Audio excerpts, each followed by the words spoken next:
bem-vindos à nossa aula aqui na Agro Academy e espero que vocês aproveitem bastante mais esse módulo que preparamos para vocês com bastante carinho. E como a gente tem falado, né, ao longo desses módulos aqui no Agro Academy, a gente vai trabalhar uma série de questões relacionadas à tecnologia de aplicação.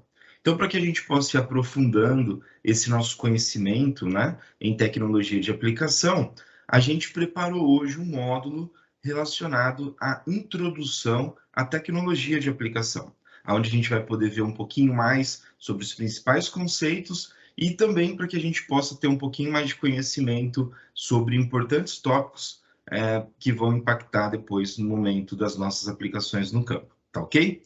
Bom, vamos dar sequência então aqui à nossa aula de hoje. Então a gente vai falar sobre a introdução à tecnologia de aplicação, né? E para poder falar um pouquinho sobre a introdução à tecnologia de aplicação, nós precisamos entender que se a gente voltar um pouquinho no tempo, né, para relembrar como que era a situação dessas aplicações no campo, a gente, olhando aí para 20, 25, 30 anos atrás, a gente tinha um cenário onde os produtores possuíam equipamentos agrícolas com baixa tecnologia e que proporcionavam uma aplicação menos eficaz, né, de baixo controle agronômico e que geralmente colocava em risco de contaminação os operadores dos próprios pulverizadores e também a qualidade dessas aplicações, né? Então, pessoal, durante uma aplicação de defensivo agrícola, o produtor ele desconhecia ou simplesmente não tinha bons parâmetros para avaliar a qualidade da aplicação que ele fazia até então, tá? Mas, principalmente nos últimos 10 anos, né, com a chegada de novas tecnologias, essa realidade mudou bastante, não é verdade? E a agricultura ela evoluiu muito em diferentes áreas. E isso possibilitou ao homem do campo, né, que ele alcançasse novos patamares de produtividade. Então, essa imagem que nós trouxemos aqui, na verdade, como um exemplo, né, mas como um exemplo de uma realidade a qual nós precisamos nos afastar e buscar aplicar tecnologia para contribuir com o crescimento da agricultura no Brasil e no mundo, tá ok? Então, essa imagem que a gente traz aqui representativa é justamente para que a gente tenha essa percepção de que a agricultura evoluiu muito nos últimos anos, tá? Bom, a agricultura evoluiu muito nos últimos anos, né? E essa evolução ela passa por todas as áreas. Então, hoje, a gente tem aí variedades que são mais produtivas, né? Cultivares aí que vêm sendo lançadas no mercado e que são mais produtivas. Nós temos moléculas de defensivos agrícolas mais efetivas e menos tóxicas também ao homem. A gente passou por melhoria na tecnologia de aplicação de defensivos agrícolas, através de novos equipamentos, né, que apresentam maior rendimento e segurança também no momento das aplicações. As próprias pontas de pulverização também receberam muita tecnologia nos últimos anos, e isso traz para a gente um avanço bastante importante, porque hoje é possível fazer aplicações de determinadas moléculas, né? Mas com uma segurança também relativamente alta para que essa aplicação fique dentro do nosso alvo. Então, a gente teve uma evolução geral, né? Isso passou pelas variedades, passou pelos produtos que são disponibilizados hoje para fazer os tratamentos fitossanitários, né? A própria tecnologia de aplicação com equipamentos mais modernos, novas pontas de pulverização, e isso tudo tem contribuído para que a gente possa ser mais eficiente no momento das nossas aplicações lá no campo, né? E eu costumo sempre dizer, pessoal, que a melhoria e que a tecnologia de aplicação, né, ela é uma área multidisciplinar. Então, para a gente dominar a tecnologia de aplicação, não basta apenas a gente conhecer sobre as pontas de pulverização, né? Isso transcende o conhecimento apenas das pontas de pulverização, embora sejam muito importantes e muito relativos aí quando a gente quer fazer uma aplicação de alta performance. Mas eu preciso conhecer sobre o alvo a ser controlado, aonde que ele está localizado, o tipo de equipamento de pulverização que eu vou utilizar e os seus componentes, não é verdade? Então, eu preciso saber a questão de como funciona o meu comando de aplicação, como que funciona a questão das minhas válvulas, dos meus medidores de vazão, para que eu possa identificar se tiver algum tipo de problema, se for o momento de uma substituição, ou de um ajuste, de uma regulagem. Então, eu preciso de ter o conhecimento sobre o equipamento que eu estou utilizando e também as suas partes, tá? Além do equipamento, a gente precisa saber sobre o ambiente que a gente vai realizar essa aplicação.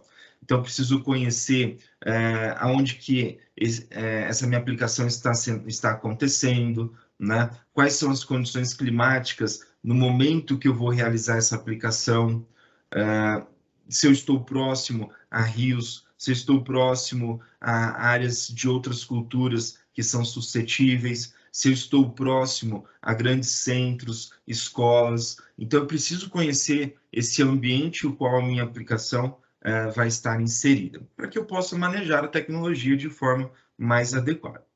Além disso, as condições climáticas são extremamente importantes para que a gente também possa manejar a tecnologia correta para essas aplicações. Então, eu preciso conhecer qual que é a temperatura no momento da minha aplicação, a umidade relativa do ar, preciso conhecer a questão do vento no momento da minha aplicação, né? Qual que é a velocidade do vento, para que eu também possa manejar a tecnologia de forma correta.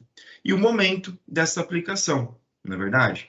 O momento dessa aplicação. Então, se eu estou fazendo uma aplicação de dessecação para plantio de uma determinada cultura, qual que é a situação que eu tenho naquele momento lá no campo, como que está a vegetação, né, que eu quero fazer essas primeiras aplicações de dessecação, né, como que está a massa vegetativa desse alvo que eu quero controlar. Se estou pensando em aplicações de inseticida, fungicida, já mais no final de ciclo, qual que é a situação que eu tenho lá no campo, né? Olha, eu já tenho os fechamentos das entrelinhas, eu tenho adensamento de massa foliar ali, que acaba me impedindo um pouco mais na questão de penetração das minhas gotas. Então, tudo isso é importante a gente ter o conhecimento para também fazer a escolha correta da tecnologia de aplicação que iremos utilizar. Além disso, pessoal, o produto é algo extremamente importante, porque a gente precisa conhecer se eu estou aplicando um herbicida, um inseticida, um fungicida, qual que é a forma de ação desse produto, se ele transloca pelo sistema xilema-floema, né? Ou seja, se ele é um produto que tem uma excelente translocação, né? Ou não, se é um produto que ele tem a base, que ele precisa estar em contato com o nosso alvo para que ele possa funcionar. Então, tudo isso vai ser necessário ali a gente identificar. A gente sabe que produtos sistêmicos, né? Que são esses que translocam por xilema-floema, ele tem uma atividade na planta, né? Muito mais intensa, e isso possibilita uma estratégia diferente do que aqueles produtos de contato que a gente precisa realmente promover uma melhor cobertura do nosso alvo para que ele possa funcionar de forma mais adequada. Então, conhecer o produto também é um dos pilares para que a gente possa avançar. E conhecer o alvo que a gente está aplicando. Então, se o meu alvo é uma planta, se o meu alvo é um inseto, se o meu alvo é um fungo, né? Então, a gente precisa conhecer de fato qual é o nosso alvo, aonde ele está localizado, para que, então, conhecendo todas essas áreas multidisciplinares que nós estamos dizendo aqui, que a gente consiga associar aquele conjunto de tecnologias que vai proporcionar uma aplicação mais eficaz, uma aplicação mais eficiente lá no campo, né? Bom, e como todo mundo sabe, tecnologia de aplicação consiste na correta colocação do produto no alvo, na quantidade necessária, de forma econômica, com o mínimo de contaminação, né? Então, o Matu já define isso para a gente de uma forma bastante categórica, que nós necessitamos, né? Fazer uma aplicação colocando o nosso produto no alvo, na quantidade necessária, de forma econômica, com o mínimo de contaminação. Não quero pôr a mais, não quero pôr a menos. Não quero ter contaminações desnecessárias durante o processo de aplicação. E isso é importante e isso precisa nos guiar, tá? Bom, e vocês devem estar se perguntando, então o que eu faço para ter uma aplicação de forma correta, né? E para a gente ter essa aplicação de forma correta, a gente precisa responder algumas perguntas lá no campo. Então, o produtor, vocês, agrônomos, que vão estar lá orientando o produtor, precisa auxiliar ele por esse processo de questões para que ele detenha todo esse conhecimento no momento de realizar as suas aplicações. Então, o que o produtor precisa saber? Ele precisa saber qual que é o alvo que ele vai fazer a aplicação, aonde que esse alvo está localizado, para que ele possa, de fato, adotar a tecnologia correta, qual que é o momento do ciclo da cultura em que essa aplicação vai ocorrer, se eu tenho mais massa foliar, se eu tenho menos massa foliar, né? Qual que é a própria arquitetura da planta vai influenciar a gente também na tomada de decisão no momento da gente selecionar a nossa tecnologia, né? Em que local que essa minha aplicação vai acontecer. Então, essa é uma aplicação que está próximo a grandes centros, está próximo a uma escola, que está próximo a uma residência, né? Mesmo sendo uma propriedade agrícola, a gente tem lá a sede da fazenda, onde tem pessoas vivendo ali. Então, se minha aplicação está próxima dessa residência, a gente sabe as questões relacionadas à deriva e a gente precisa também manejar tecnologias que proporcionam mais segurança para essa aplicação, tá? Além disso, o tipo de produto que a gente vai aplicar, como a gente viu um pouquinho anteriormente, saber qual é o mecanismo de ação desse nosso produto é algo extremamente relevante. A gente precisa saber se ele é de contato, se ele é sistêmico, na verdade, para que a gente também possa selecionar o tamanho de gota que vai proporcionar uma cobertura mínima para um resultado satisfatório, tá? Condições climáticas, então como que está relacionado às condições climáticas no momento da minha aplicação, quantos quilômetros por hora é o vento naquele momento que eu estou aplicando, a temperatura, a umidade relativa do ar, que pode ter uma influência muito grande no processo aí de aplicação, porque as gotas elas são muito suscetíveis à perda, né? A gente pode perder ela pelo arraste do próprio vento, né? Dependendo do deslocamento aí da velocidade desse vento, a gente pode perder essas gotas por evaporação, né? Dependendo da temperatura, essa gota pode se evaporar antes mesmo de atingir o nosso alvo. Então, conhecer todas essas condições que estão inseridas no momento da nossa aplicação é algo extremamente relevante. E o tipo de equipamento, pessoal? Eu preciso saber se eu estou fazendo essa aplicação com um autopropelido, com uma máquina de 3 pontos, com um pulverizador costal, né? Porque a qualidade de aplicação não está relacionada exatamente com o tipo de pulverizador que você está aplicando, mas está relacionada ao domínio que você vai ter em manter o seu pulverizador regulado, trabalhando na pressão correta, na vazão correta da ponta de pulverização, né? E cada equipamento ele traz uma complexidade que a gente precisa conhecer para que a gente possa utilizar a tecnologia de forma também adequada, né? Claro, as pontas de pulverização são fatores extremamente relevantes no momento da nossa aplicação. Por quê? Porque a ponta de pulverização ela é responsável pela fragmentação de toda essa cauda que você incorporou lá no seu tanque, né? E aí as pontas vão ser responsáveis por fragmentar esse líquido em gotas bem pequenas, né? Para que você possa transferir essa sua cauda para o seu alvo, né? Então, olha a questão da complexidade de você fragmentar a sua cauda e colocar ela exatamente no seu alvo, na quantidade correta, de forma econômica, com o mínimo de contaminação possível, não é verdade? E as pontas de pulverização são extremamente importantes e merecem destaque nesse módulo que a gente vai ver na sequência, tá? Além disso, a gente tem que saber quem é o fabricante, né, das pontas de pulverização que vocês vão utilizar e o porquê isso é importante, né?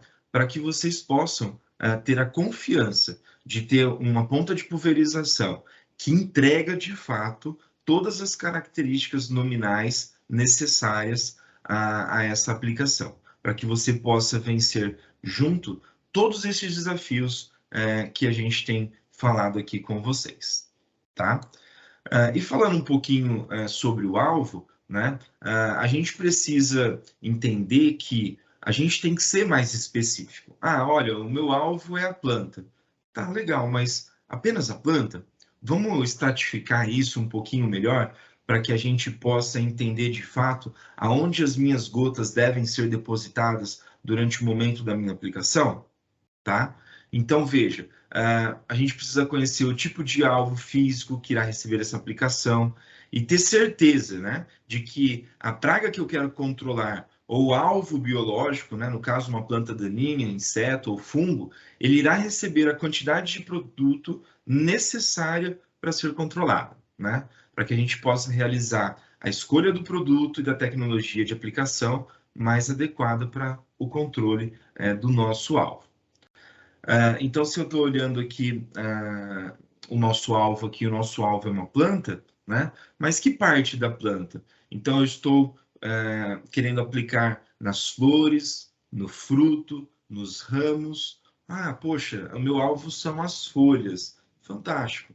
Mas que parte das folhas? Você precisa atingir a parte abaxial, né? Da folha, que é a parte inferior, ou você precisa atingir a parte adaxial da folha, que é a parte superior? Olha como a gente está sendo específico no nosso alvo. Então, isso é muito importante para que a gente possa fazer a escolha da tecnologia mais adequada para essa aplicação. E o momento da aplicação, pessoal, está relacionado com o conhecimento que temos de entender que durante o ciclo fenológico da cultura, o nosso alvo ele muda, né? Então, se o meu alvo é a planta, a gente tem ali, no início de um ciclo vegetativo, um dossel mais aberto, onde a gente tem menos dificuldade de penetração dessas gotas, né? Mas conforme essa nossa planta vai crescendo, ela vai se desenvolvendo, a gente vai se deparando com o fechamento das entrelinhas e vai ficando mais difícil a gente conseguir depositar essas gotas, principalmente no terço médio e no terço inferior, né? Tanto é verdade que no final de ciclo reprodutivo, né, a gente tem ali uma situação com bastante massa foliar, a gente tem a necessidade, muitas vezes, de fazer uma aplicação para um determinado tratamento ali no nosso bacheiro, e a gente tem toda essa massa vegetativa impedindo, né, que essas gotas se depositem em profundidade no nosso alvo. Então, mais uma vez, por que a gente está falando sobre esses detalhes? Para que a gente possa entender que para cada momento da aplicação eu preciso ter estratégias diferentes. E o que nós vamos construir aqui com vocês é o entendimento de todas as tecnologias de aplicação para que no final a gente possa construir a nossa estratégia para aquele momento, para aquela aplicação, para aquele tipo de produto, naquela condição climática, naquela região onde a aplicação vai acontecer. Legal? Bom, aonde ocorre a nossa aplicação, né? Então, olha, essa aplicação acontece próximo a áreas urbanas ou não? Eu tenho uma cultura suscetível ao produto que eu estou aplicando e se de repente eu não tiver um bom controle de deriva, eu posso impactar e causar injúrias, né? Ou até mesmo a morte de culturas suscetíveis que estejam próximos à área que eu estou aplicando. Então, a gente precisa também tomar todos esses conhecimentos, né? Então, áreas urbanas, regiões onde a gente tem criações aí de animais, corpos de água superficiais como os rios, lagos e lagoas, né? Merecem cuidados especiais no momento que a gente vai realizar a nossa aplicação, tá? Assim como também questão das condições climáticas, né? Então, se eu estou fazendo uma aplicação muito próximo, por exemplo, a uma área urbana que tem residências, escolas e outras coisas, né, que vão expor o ser humano à deriva dessa minha aplicação, a gente precisa cuidar com tecnologias adequadas para que a gente possa realizar essa aplicação de forma segura e de forma mais eficaz, né? E pensando um pouquinho aqui nas condições climáticas, como eu tenho dito para vocês, né, é claro que lá no campo, quando a gente vai para o campo, é muito difícil, né, a gente conseguir esperar que todas essas condições climáticas se convirjam naquele momento ideal aonde eu tenho que realizar essa aplicação, né? Porque a gente sabe que muitas vezes você tem uma questão de temperatura adequada, mas você não tem uma situação de vento onde te traga bastante segurança para essa aplicação, né? Ou seja, ela vai expor aos riscos de deriva, né? Ao mesmo tempo, você pode ter uma questão de vento mais adequado, mas você tem uma situação de baixa umidade relativa do ar e o momento que você fizer sua aplicação, sua gota pode evaporar antes de atingir esse alvo. Então, a gente entende, sim, as dificuldades no momento dessas aplicações, mas o que a gente está trazendo aqui para vocês o entendimento é que quando eu tenho, né, questões aí de temperaturas abaixo de 30 graus, umidade relativa de ar acima de 55% e velocidades de vento entre 3 e 10 km por hora, a nossa aplicação se torna mais segura. Eu consigo ser mais eficiente no momento das minhas aplicações, tá ok? Mas, Kleber, posso fazer uma aplicação com vento zero?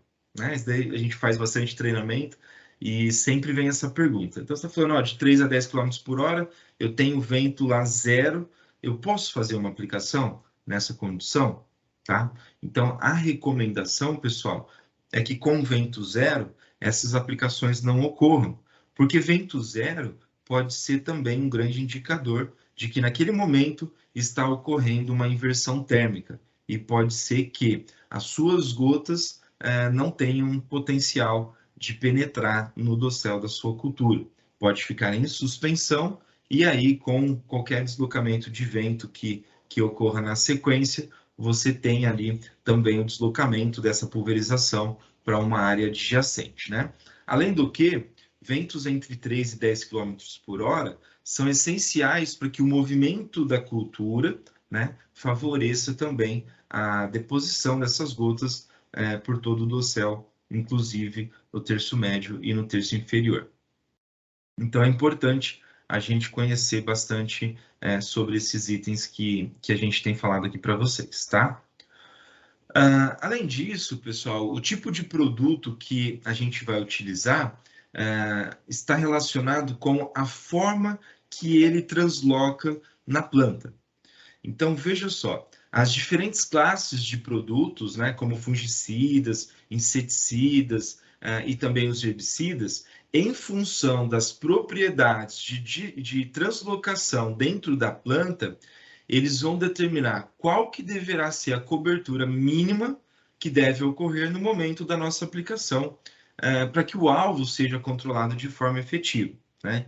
Então, produtos que sejam de contato, né? Ou seja, que não se translocam dentro da planta, necessitam de maior cobertura do que produtos sistêmicos, tá? Porque os produtos sistêmicos, ele tem lá a translocação via xilema e floema, e ele consegue caminhar por toda a planta, né, internamente, e acabar auxiliando na efetividade dessas aplicações, tá?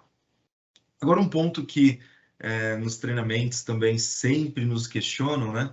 Muitas vezes o produtor chega para a gente, ou o próprio engenheiro agrônomo, e fala da seguinte forma: Kleber, estou fazendo lá uma aplicação de 150 litros por hectare, uma aplicação de inseticida, por exemplo, fungicida, a 150 litros por hectare, e eu queria saber se eu posso reduzir esse volume de aplicação, tá? Então, essa é uma questão bastante clássica que a gente sempre recebe. E o que acontece? A questão do volume de aplicação, em primeiro ponto, tem que estar relacionado com a recomendação da própria bula, né? Então, o próprio defensivo, ele traz na bula qual que é a recomendação de volume mínimo de aplicação para que isso aconteça. E na sequência, se você está respeitando esse volume mínimo de aplicação, você pode fazer testes através da utilização de papéis hidrossensíveis, né? Aonde você coloca na planta, por exemplo, um terço superior, médio e inferior, posicionado, realiza sua aplicação com o volume que você faz atualmente, né? E na sequência, você busca a contagem da quantidade de gotas que você atingiu nesse seu papel hidrossensível. Se, por exemplo, você está fazendo uma aplicação de inseticida e fungicida, onde você precisa ter de 50 a 70 gotas por centímetro quadrado, né? E ao aplicar, você encontrou que está atingindo lá 90 a 100 gotas por centímetro quadrado, poxa, existe uma oportunidade de que você possa reduzir, de fato, o volume da sua aplicação para que você possa trazer isso aí para o recomendado, né? Entre 50 a 70 gotas por centímetro quadrado, tá? Não, fiz uma aplicação e no momento que eu apliquei, fiz a contagem dos papéis hidrossensíveis e eu encontrei cerca de 30 gotas por centímetro quadrado nessa aplicação de inseticida e fungicida. Opa, eu não estou tendo a cobertura mínima necessária para minha aplicação.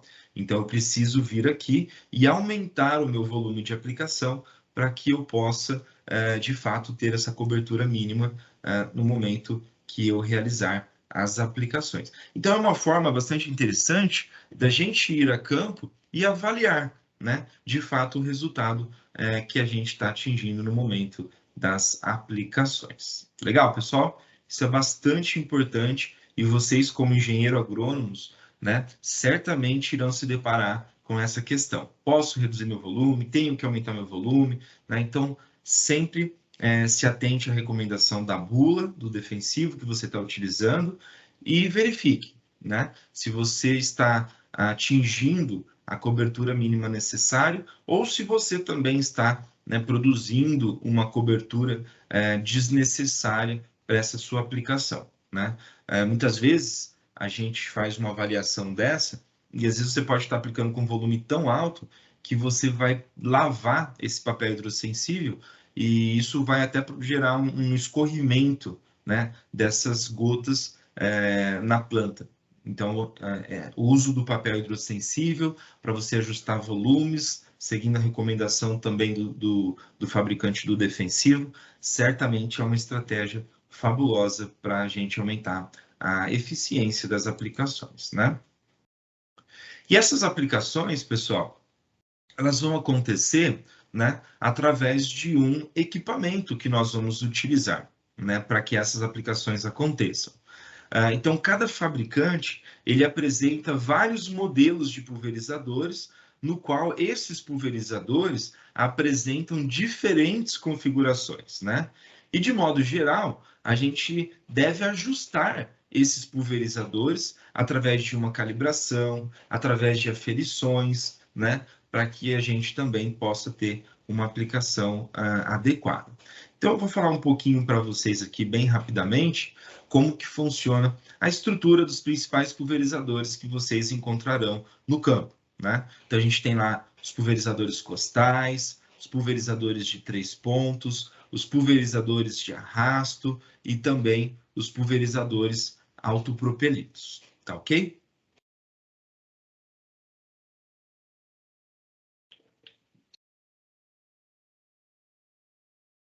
Bom, falando um pouquinho sobre os pulverizadores costais, né? Os pulverizadores costais, e assim também como os outros, ele possui uma certa complexidade no seu sistema de pulverização, né? Então, não é porque é um pulverizador costal que eu vou chegar lá e simplesmente começar a pulverizar. Não, eu preciso entender que esse pulverizador também compreende uma série de acessórios, né, e de componentes que são necessários ali na nossa aplicação.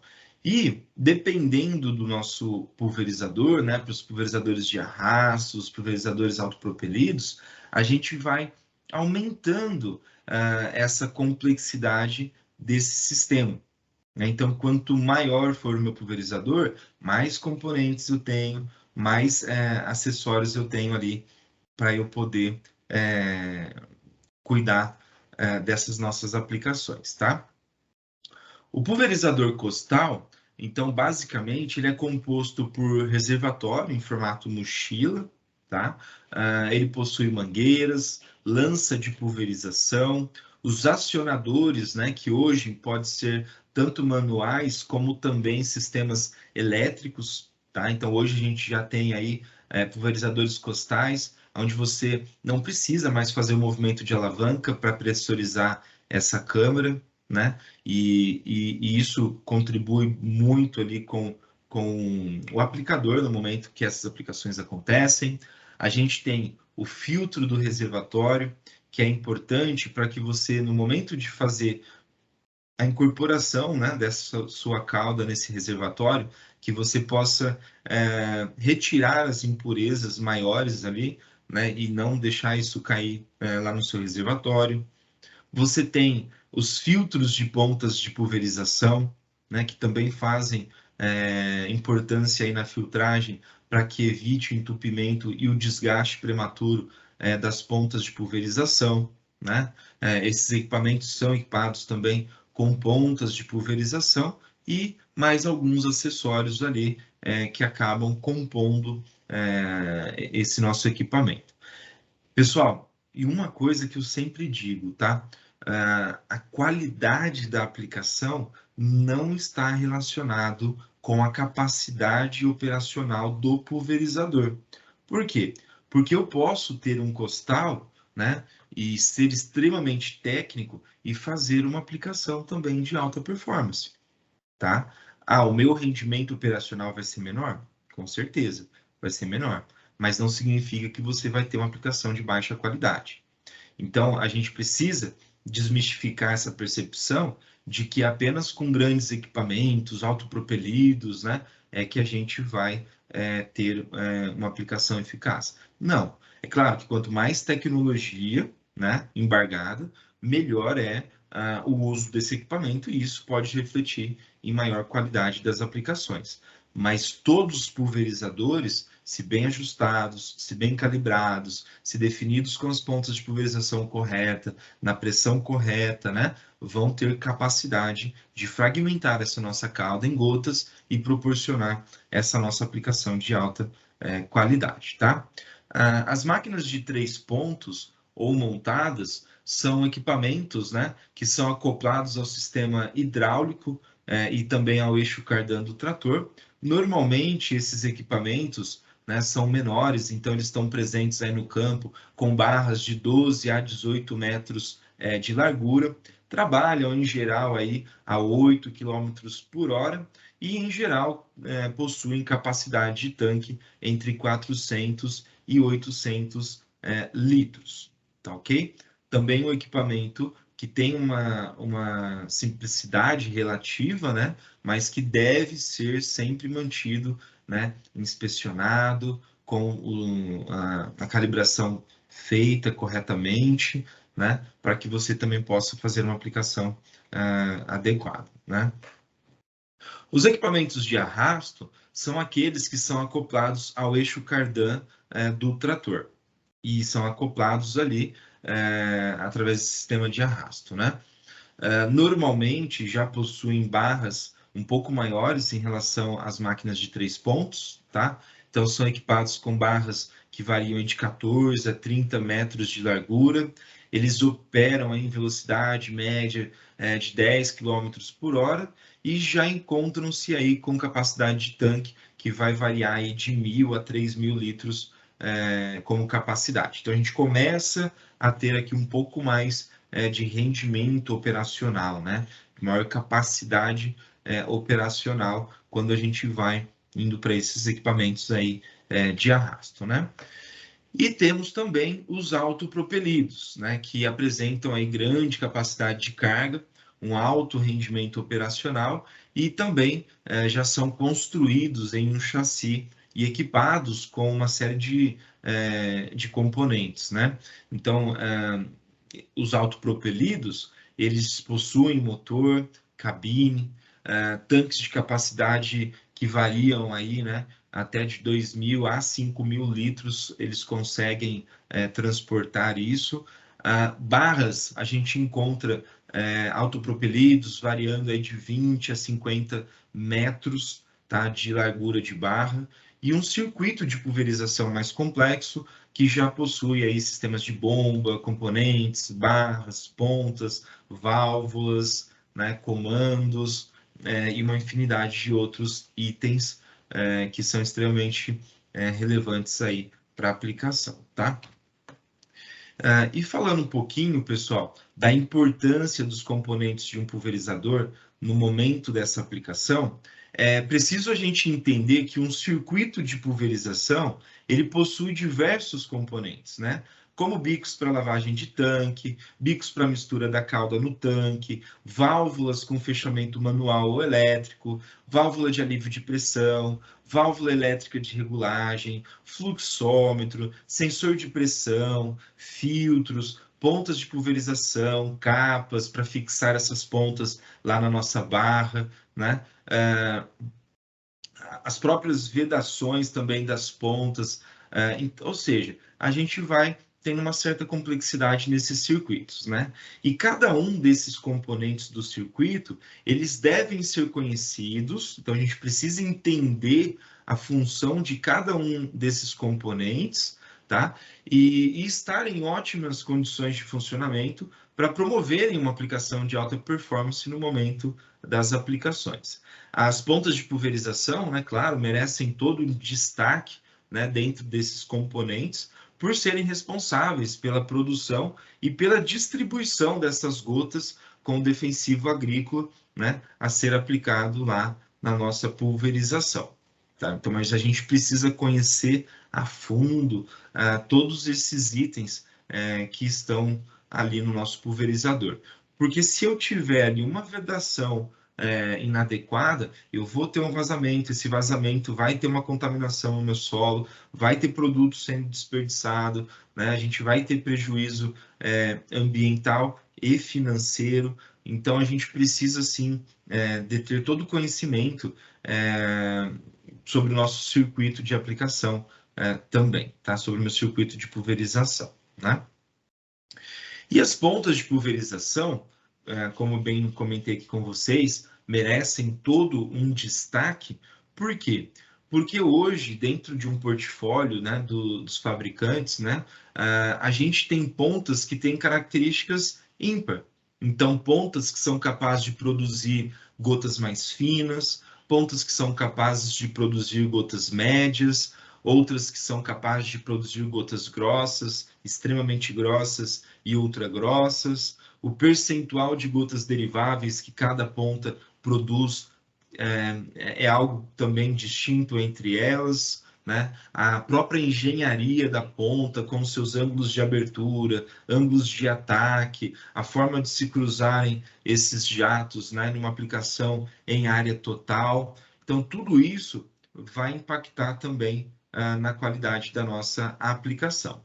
Além, é claro, dos filtros de pontas de pulverização, que são responsáveis por reter impurezas ali que podem ter passado no momento de realizar a incorporação, né, defensiva no próprio sistema do pulverizador, e ainda responsável por, então, reduzir e retirar essas impurezas e evitar entupimentos da ponta ou até mesmo desgastes prematuros no momento dessas aplicações, tá?